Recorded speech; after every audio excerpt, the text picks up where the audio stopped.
Assalamualaikum warahmatullahi wabarakatuh. Shalom, selamat malam untuk kita semua. Nah, di sini saya mahasiswa dari kampus Universitas Tribhuwana Tunggal di Malang atas nama Ibn Saleh Deduri Pandaka NIM 2019-6181. Tujuan saya di sini adalah memberikan edukasi pembelajaran kepada masyarakat untuk cara pencegahan HIV/AIDS. Kira-kira seperti itu. Mari saksikan videonya. Selamat pagi Bapak-bapak. Iya, pagi Pak. Nah, di sini tujuan saya melakukan penyuluhan terkait cara pencegahan HIV/AIDS. Yang pertama itu ada HIV. HIV adalah virus yang menyerang sistem kekebalan tubuh manusia dan kemudian menimbulkan AIDS.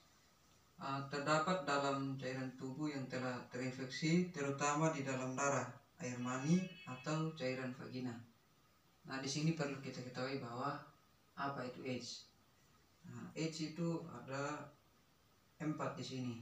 Yang pertama, acquired, ditularkan dari orang ke orang, ada imun, sistem kekebalan tubuh, dan ada defisiensi, tidak berfungsi dengan baik, dan sindrom, kumpulan tanda dan gejala. AIDS adalah kumpulan gejala yang disebabkan oleh HIV yang menyebabkan kerusakannya pada sistem kekebalan tubuh.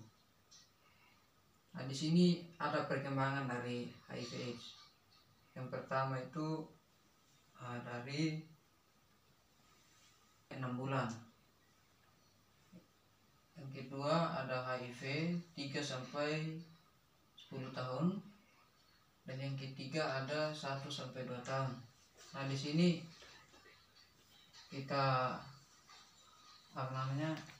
melakukan pemeriksaan PTV seperti gambar yang kita lihat sekarang ini. Nah, ada olahraga 3 sampai 10 tahun itu masih berolahraga dia. Ya. Nah, terus masuk 1-2 tahunnya sakit. Nah, seperti itu kira-kira. Iya Pak. Virus HIV adanya di mana? Itu pertanyaan besar. Nah, di sini ada jawabannya. Virus HIV terdapat dalam sel darah putih yang berada di cairan darah, air mani atau liga semen. Yang ketiga ada cairan vagina, ada air susu ibu. Jadi perlu kita ketahui itu cara penularan HIV-nya. Iya. Lewat cairan darah tadi, ya seperti ini. Nah, bapak-bapak dan ibu-ibu, yang pertama ada transfusi darah. Kalau transfusi darah itu pemberian darah gitu.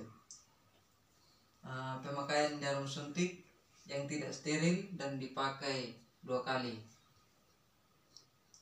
Nah, di sini ada cara penularan HIV.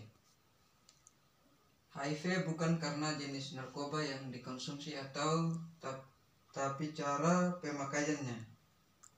Nah, di sini seperti yang kita lihat penusukan pada bagian brachialis, nah di perut, dan ketiga di radialis atau urat-urat. Cara penularan HIV Bapak-bapak. Iya. Yang pertama penularan melalui cairan kelamin. Yang kedua melalui hubungan seksual tanpa kondom. Jadi kalau bapak mau berhubungan itu menggunakan kondom kira-kira. Iya Pak, terima kasih. Pasti sudah itu. Yang ketiga vaginal sex. Yang keempat oral sex. Yang kelima ada anal sex. Di sini kita masuk di penularan melalui ibu yang HIV positif kepada anaknya. Nah, seperti gambar ini bapak-bapak dan ibu-ibu. Penularan dapat terjadi selama proses kehamilan, proses persalinan menyusui. Kemungkinan penularan ke bayi adalah sekitar 25-30% bila tanpa pengobatan.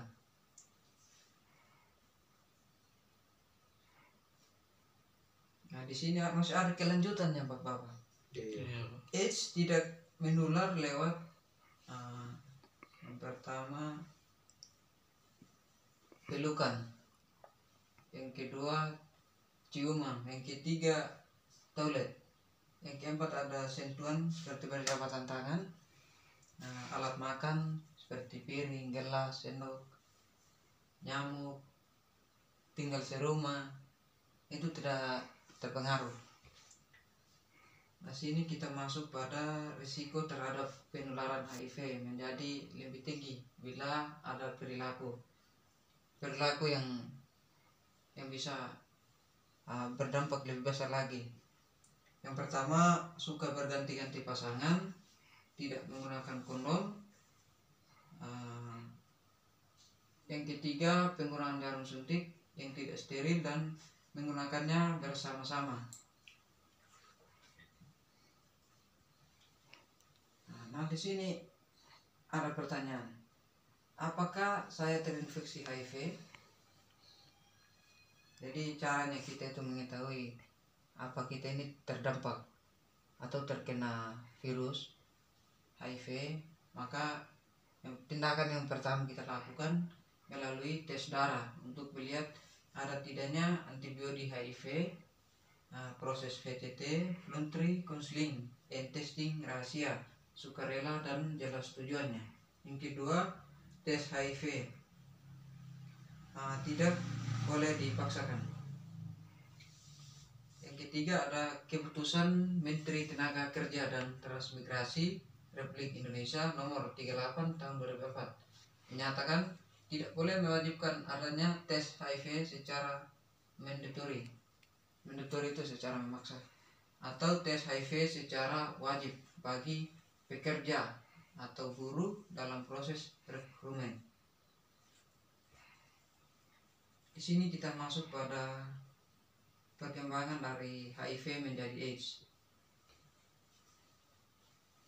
atau tertular.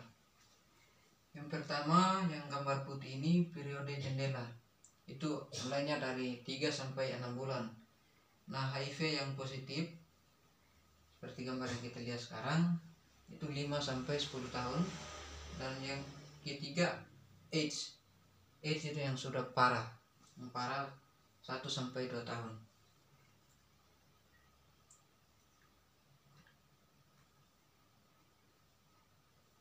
Ini ada gambarnya. Penyakit lain terkait HIV. Yang pertama ada kelelahan. Yang kedua ada diare, demam. Ini cirinya seperti ini. Orang yang terkena HIV/AIDS itu kurus, terus tulang kering, bibir luka, adanya pembengkakan pada, ya seperti yang kita lihat sekarang ini, seperti cacar air modelnya. Iya. Bibir luka, lidah pun luka. Nah, ini yang sangat berbahaya sekali ini Bapak. Isi dalamnya rusak semua. Nah, sekarang kita sudah melihat semua ciri-cirinya. Jadi kita masuk pada pengobatan HIV. Tapi sebelumnya sampai saat ini belum ada obat yang dapat menyembuhkan HIV. Obat yang sekarang ada yaitu ARV, antiretroviral, yang digunakan sebagai terapi untuk menghambat berkembang biaknya virus dalam tubuh. Terapi ARV memberi kesempatan pada PETH untuk hidup lebih produktif. Perlukah kita menjauhi oda atau orang yang sudah terkena ini? Ya, itu perlu sekali, karena itu dapat menularkan ke pribadi lepas pribadi, dan itu lebih berbahaya lagi. Jadi harapannya di sini kita harus berhati-hati dalam segi pergaulan. Bukan berarti kita melakukan pengucilan terhadap orang yang mengalami penyakit tersebut,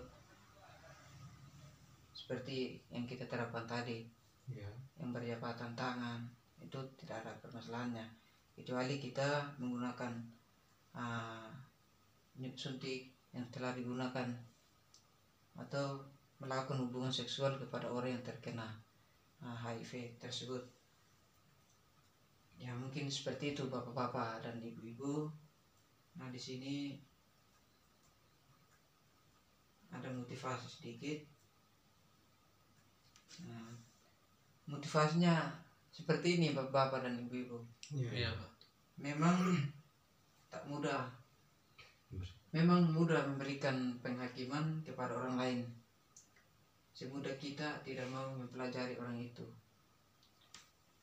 Itu apa motivasinya? Dalam artian kita jangan melihat segi keburukan dari orang, tetapi bagaimana cara kebaikan orang itu yang kita lihat dan bisa kita kutip. Sebagaimana motivasi ini mengajarkan kita untuk lebih memakai akal pemikiran yang sehat. Kira-kira seperti itu bapak-bapak dan ibu-ibu. Sekian pemaparan atau penyuluhan saya pada pagi hari ini. Kurang dan lebihnya saya mohon maaf yang sebesar-besarnya. Terima kasih Terima Bang. kasih, Pak. Terima kasih.